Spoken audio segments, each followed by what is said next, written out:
4 générations. C'est que des exemples comme ça, de glaciers qui se sont retirés et qui ont mis des roches à nu, et donc des fous à cristaux à nu pour la première fois. Des espaces jusqu'alors inexplorés. À Chamonix, les chasseurs de gibier sont de plus en plus nombreux. D'une dizaine en 1990, ils sont aujourd'hui 10 fois plus. Ouais, mais c'est dangereux, là, je veux dire, tu te prends un caillou dans la gueule aussi. Ça va, c'est pas triste, derrière. Nous venons de marcher 1 heure pour atteindre le glacier. Désormais, il faut s'équiper comme des alpinistes pour poursuivre notre exploration. Au milieu des crevasses, il faut être vigilant. Voilà le trou de paroi en face. On a les fissures horizontales comme ça. Et surtout, il y a un trou. Là, on voit le trou dans la paroi. Ça ressemble à un four. Hein. C'est le nom donné à ces cavités. Qu'importe le temps passé en montagne, de jour comme de nuit, la recherche en escalade reste aléatoire et incertaine. Rien à l'intérieur cette fois.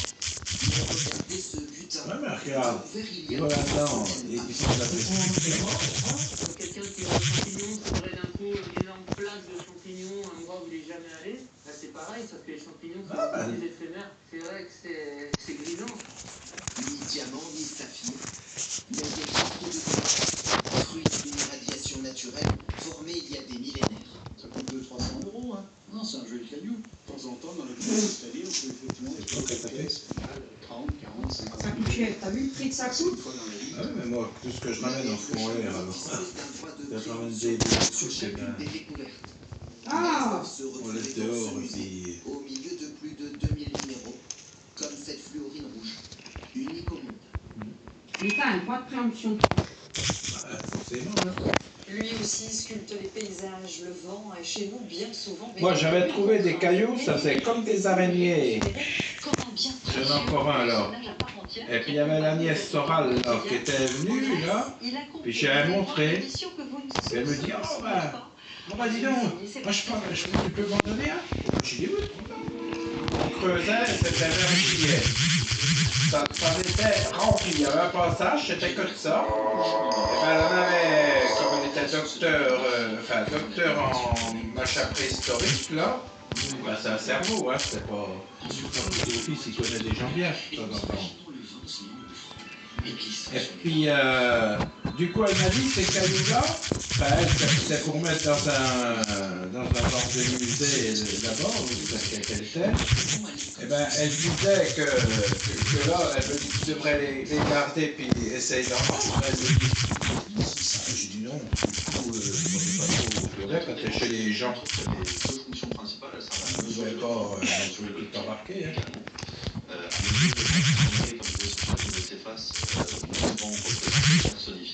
J'ai été con parce que j'aurais dû dire, je récupère un max, on les vend en partage. Le docteur en sciences préhistoriques. Agnès Soral.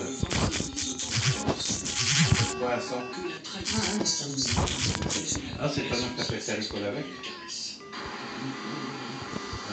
Comme le vin du Nord, le puissant sang couvre dans les canards. Ah non, mais c'est comme...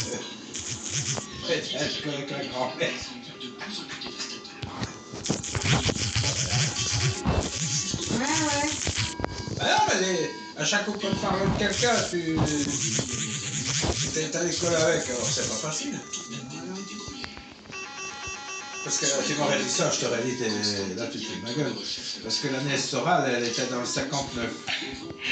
Et sa mère, la fille Sarcelle, c'était une grande copine de mon père quand ils étaient gamins.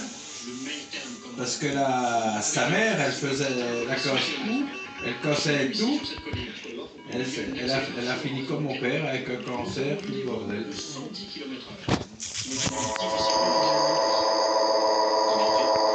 La première fois, c'était gosse,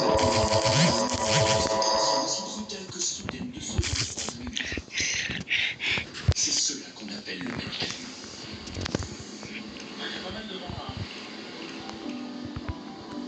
c'est là qu'on a des photos. Pour le ressentir, sur la presqu'île de Nisaki. Enfant, ça quoi. Comporte ceux qui savent l'apprivoiser et nous donne envie d'embarquer sur la mer. En cette fin du mois de septembre, peu de touristes, mais des Grecs allant retrouver la Saint-Primaire, le batteur et membre fondateur de l'IP, est mort à 48 ans. J'ai le deuxième. Sur le pont, les silhouettes semblent d'abord sculptées par le même thème, dans un décor fait de roches isolées.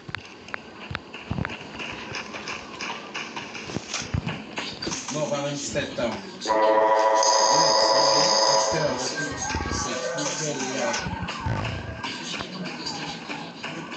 27 ans de l'Iliade.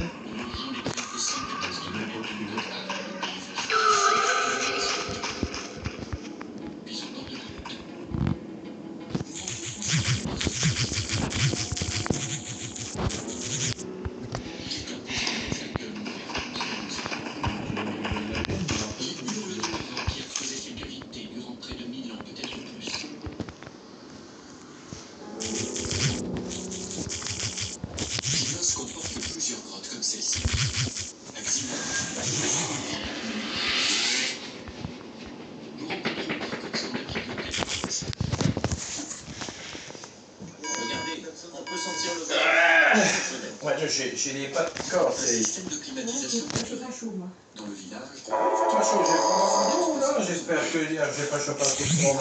C'est un problème. J'ai des gars comme ça. Et nous avons surtout, durant l'été, ce fameux vent. Je vais chier un coup. C'est un très bon compagnon. Ça va sentir la merde. Sans le vent, les températures atteindraient plus de 40 degrés en été. Au caprice de ce compagnon souvent intelligent.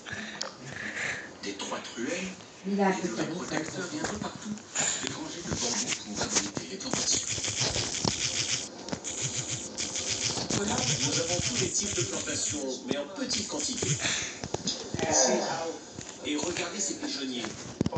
Les cheminées sont conçues et protégent ainsi les pigeons.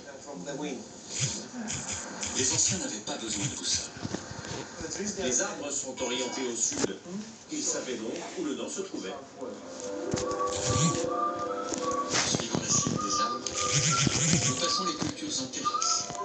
Nouvelle à la géométrie inventée par le Ouais, pour aller coucher chez mamie, oui.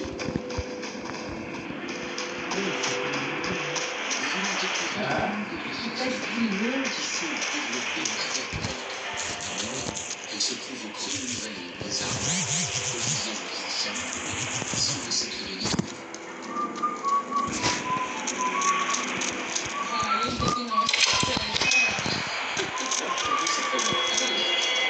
Il y avait un chat là, qui est venu, ça a aussi un jeu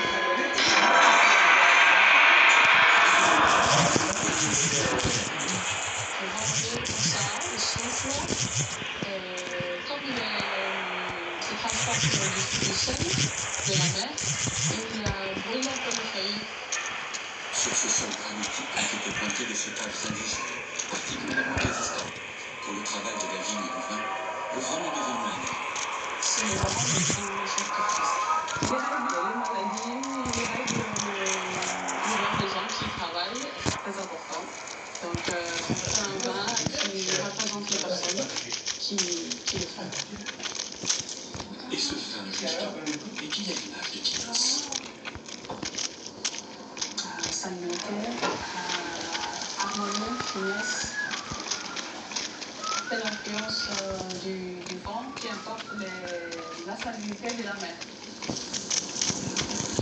À l'extrême nord de l'île, l'écume secoue le paysage et le vent semble se lever.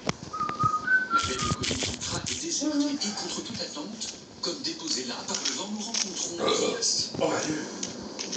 Bonjour, ça, vous allez surfer aujourd'hui? Parce qu'il avait baissé de combien le gasoil? Probablement pas. Oh, pas grand-chose, un petit peu. Mais c'est toujours quelques centimes, hein, c'est pas... Combien?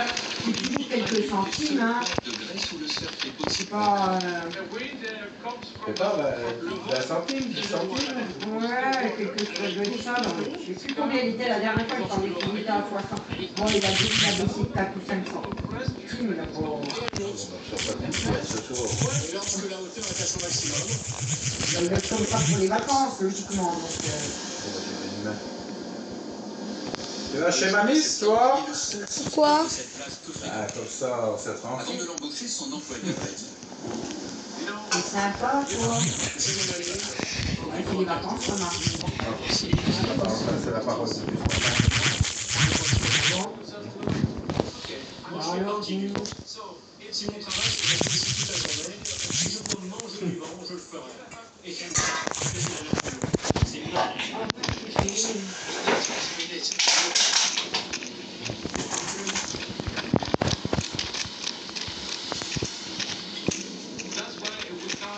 C'est pour ça que les maisons ont des angles arrondis ici. Pour que le vent puisse tendre.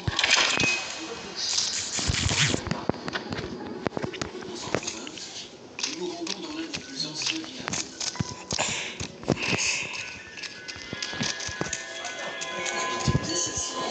Comment faire ça, t'as couché? Attends, je vais voir.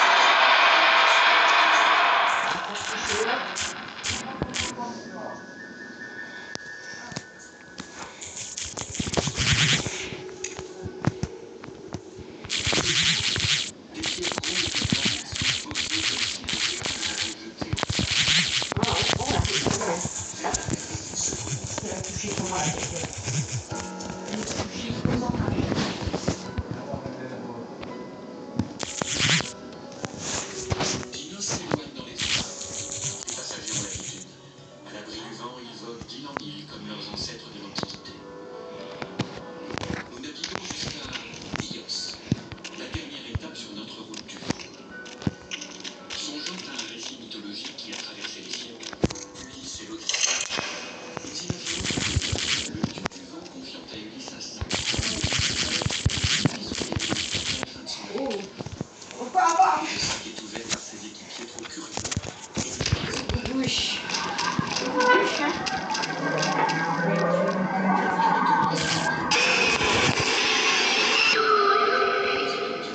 Qui, au VIe siècle avant Jésus-Christ, avait imaginé ce voyage d'Ulysse. Comme elle dit, ça fait un long voyage. La route des vents.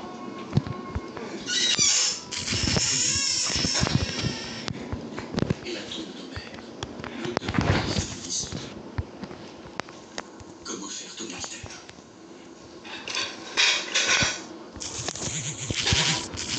Et c'est la fin de ce journal sur RCI Canal 15 après-midi, évidemment consacré à ce cambriolage spectaculaire qui a eu lieu ce matin au musée du Louvre sur TF1, grand reportage.